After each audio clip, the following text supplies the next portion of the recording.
For Randall Riley, I'm Joshua Miller. Thanks for joining us for another edition of the Weekly Report. Before we get started, if you're watching us over on our YouTube channel, don't forget to like, share, and subscribe. Over on our blog, you have the option to sign up for our monthly driver recruiting newsletter. All right? Now that I'm sure you're all doing that, let's get down to the numbers. This week in job board searches and clicks. Truck driver searches were down 13% week over week, 8% month over month, and 12% year over year. Those searches were down in all three instances there. Clicks continued to trend in the opposite direction, with increases of 1% week over week, 3% month over month, and 10% year over year.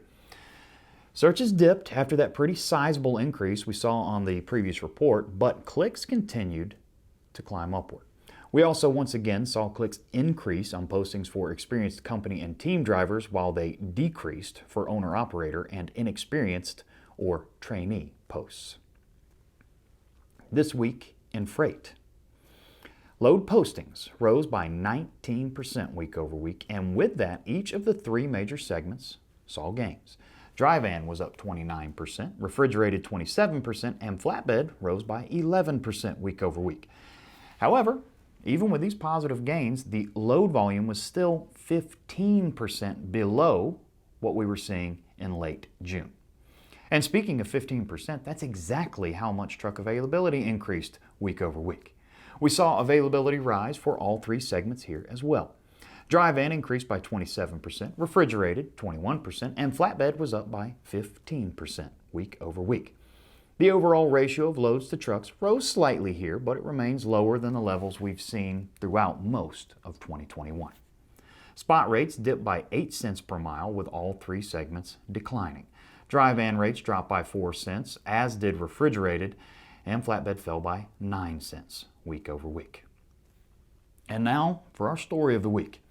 Fleets and drivers are now taking advantage of automated per diem to get more money into the pockets of drivers while saving money for fleets in payroll tax.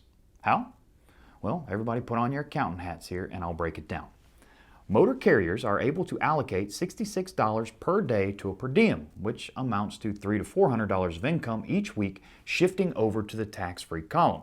This saves about 30% in payroll tax, which in turn increases the driver take-home pay by $100 a week, or roughly $5,000 a year.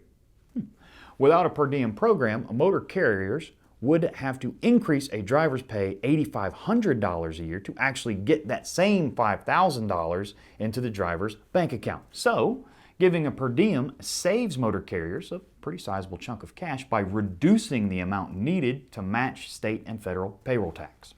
And in doing so, they also end up paying less in workers' comp premiums, at least in most states. ELDs can be used to verify when and where drivers qualify for said per diem pay. Using this system, motor carriers and drivers don't need receipts for meals either. Instead, they just need to record the date, time, and place to show each day where they could or should have stopped for a meal on the road. One fleet began issuing per diem payments in January of 2017 when they weren't able to offer a pay increase for drivers. And by the year's end, it had helped to reduce driver turnover by a full 4%. And since that time, the turnover rate has continued to trend downward each year. And that's it for this week's report.